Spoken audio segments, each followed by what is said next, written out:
जिनके दिमाग में आज भी गलतफहमियां हैं। सवाल है कि उनके साथ में क्या होना चाहिए? वही होना चाहिए जो यूपी में होता है, ऑपरेशन लंगड़ा चलाया जाता है। अगर कोई गड़बड़ी करता है तो उसे अगले चौराहे पर बाबा का यमराज मिलता है। दंगाइयों के पोस्टर्स चौराहों पर चस्पा किए जाते हैं। संपत्ति का जो नुकसान हुआ है उनकी भरपाई उन्हीं से की जाती है। उत्पात मचाने वाले दंगाइयों पर एनएसए के तहत कार्रवाई की जाती है। एक ऐसी ही घटना यूपी के मेरठ जिले से आई है। मेरठ करनाल हाईवे पर भूनी टोल प्लाजा रविवार रात से सोमवार तक रणक्षेत्र बना रहा। सेना के जवान की पिटाई और अपमान ने स्थानीय ग्रामीणों में आक्रोश था। लोगों ने न सिर्फ टोल ऑफिस में तोड़फोड़ की, बल्कि सभी बैरिकेड्स तोड़कर वाहनों को बिना पैसे दिए निकाल दिया। हालात काबू में करने के लिए पुलिस प्रशासन की भारी फोर्स लगानी पड़ी। वहीं टोल कंपनी पर 20 लाख रुपए का जुर्माना लगाकर कॉन्ट्रैक्ट खत्म कर दिया गया है। तो जवान से मारपीट के आरोपियों पर एनएसए यानी राष्ट्रीय सुरक्षा कानून के तहत कार्रवाई की जाएगी। भूतपूर्व सैनिक परिवार से ताल्लुक रखने वाले कपिल, जिनकी उम्र 26 वर्ष है, राजपूत बटालियन श्रीनगर में तैनात हैं। कावड़ यात्रा की छुट्टियों के बाद वे रविवार शाम अपने भाई के साथ कार से दिल्ली एयरपोर्ट के लिए निकले थे ताकि अगली सुबह श्रीनगर रवाना हो सकें। जब उनकी गाड़ी मेरठ करनाल हाईवे के भूनी टोल प्लाजा पर पहुंची तो वहां लंबा जाम था।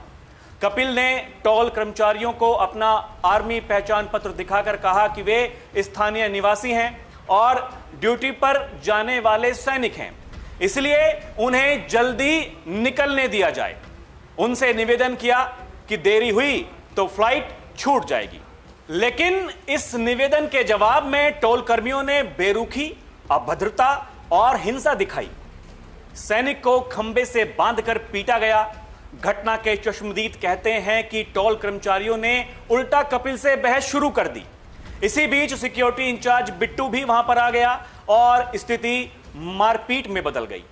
सैनिक को खींचकर बाहर निकाला गया, उसका कार्ड फेंक दिया गया और परिवार के सामने हाथ पैर पकड़कर बुरी तरह उसको मारा गया। फौजी कपिल ने बताया कि टोल कर्मियों ने उन्हें खंबे से बांधकर पीटा। उनके भाई देवेंद्र को भी नहीं बख्शा गया।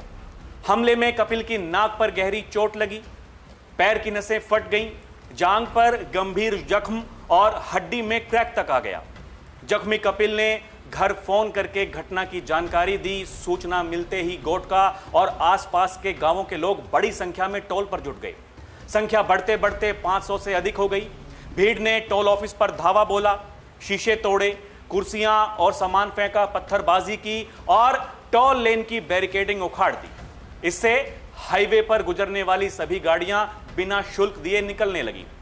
लगातार बढ़ते बवाल की खबर पर 8 थानों की फोर्स, एसपी देहात, एडीएम और एसडीएम तक मौके पर पहुंचे। बाद में स्थिति नियंत्रित करने के लिए पुलिस को हल्का बल प्रयोग भी करना पड़ा। इस बीच फौजी के पक्ष में ग्रामीण धरने पर बैठ गए। घटनास्थल पर पूर्व विधायक संगीत सोम, बीजेपी नेता जितेंद्र सातवाई के अलावा कई संगठनों के लोग वहां पहुंचे थे। पंचायत बुलाई गई जिसमें 4 मांगों पर सहमति बनी, तब जाकर धरना खत्म हुआ। 4 मांगों में कहा गया कि घटना में शामिल सभी टोल कर्मियों को हटाया जाए, मुकदमे में नए आरोपियों के नामों को जोड़कर उनकी गिरफ्तारी की जाए, टोल प्लाजा से 10 किलोमीटर के दायरे तक वाहनों से शुल्क ना लिया जाए, टोल फ्री गांवों की सूची बाकायदा गेट पर टांगी जाए। पूर्व बीजेपी विधायक संगीत सोम को सीएम योगी आदित्यनाथ का खास माना जाता है। वो घटनास्थल पर पहुंचे।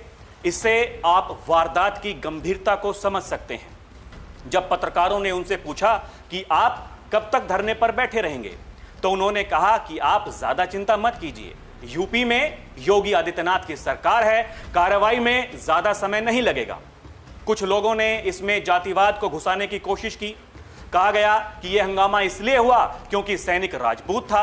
इस पर संगीत सोम ने कहा कि देश के जवान की ना कोई जाति होती है, ना कोई धर्म होता है। एक बार सुनिए उन्होंने क्या कहा। ये सरकार भारतीय जनता पार्टी की है, यहाँ गुंडों की कोई जगह नहीं है। वो फौजी है, वो देश का सिपाही है, वो ना किसी जाति का है ना बिरादरी का है।